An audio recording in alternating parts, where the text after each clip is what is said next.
இந்த ரஜினிகாந்த என்ன நினைச்சிட்டீங்க?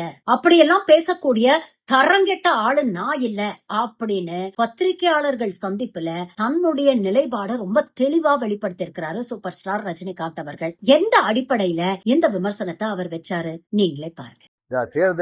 தேர்தல் முடிவுகள் வந்த பிறகு என்னை பற்றி ஒரு 2-3 விமர்சனங்கள் சோசியல் மீடியாவில், அரசியல் உலகத்தில் பரவலாக பரவிக்கிட்டு இருக்கு. அதுக்கு நான் விடை கொடுக்கலன்னு சொன்னால் அதே உண்மையாயிடும் அப்படின்னு ஆகிடும். நான் நேற்று பெங்களூர் போகும்போது நீங்கள்லாம் இங்கே வந்திருப்பீங்க, ஏர்போர்ட்டில் யாரோ வந்திருப்பீங்க. அங்கே நீங்கள் கேள்வி கேட்பீங்க, அதை விடை கொடுத்துலான்னு இருந்தேன். அப்போ நீங்கள் யாரும் அங்கே இல்லை. அதுக்கு அப்படியே பெங்களூர்லேருந்து திரும்பி வரும்போது கூட அங்கே மீடியா யாருமே இல்லை. அதுக்கப்புறம் 18th கேரளா ஷூட்டிங் இருந்தது சொல்லியிருந்தாங்க. அப்போ நான் விடை கொடுத்துடலாம் அப்படின்னு நினச்சேன். நீங்கள் அங்கே வரலன்னா கூட முதல்ல சொல்லிவிட்டு அங்கே வர சொல்லி விடை கொடுத்துடலாம்னு நினச்சேன். அது ஷூட்டிங் போஸ்ட்போன் ஆகிடுச்சு. ஸோ இங்கே ரொம்ப இன்னும் தள்ளக்கூடாது அப்படின்னு சொல்லி உங்களெல்லாம் நான் கூப்பிட்ருக்கேன்.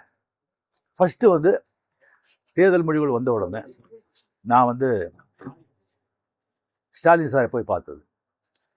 அது கொஞ்சம் விமர்சனங்கள் வந்தது. ஸ்டாலின் சார் அவர்களே என்னுடைய 38-40 ஆண்டு நண்பர். என்னுடைய நட்பு கொள்கைகள் அரசியலுக்கு அப்பாற்பட்டது. ஜனநாயகத்தில் தோல்வி வெற்றி சகஜம். இருந்தாலும் ஸ்டாலின் அவர்கள் அந்த கொளத்தூரில் தோற்றது எனக்கு கொஞ்சம் சங்கடமாக இருந்தது.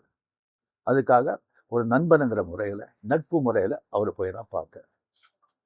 அதுக்கு நான் இங்கே விஜய் சிஎம் ஆகக்கூடாது, இப்போ அவருக்கு வரக்கூடாது, அதை தடுக்கிறதுக்கு ரஜினி அங்கே போயிருக்காங்க, வேறு ஏதோ 2 பெரிய பார்ட்டியை சேர்க்கணும்னு சொல்லி பேசுகிறாங்க அப்படின்னு சொல்லி விமர்சனங்கள் வெளியே வருது. அந்த சூழ்நிலையில் நான் அதெல்லாம் பேச முடியுமா?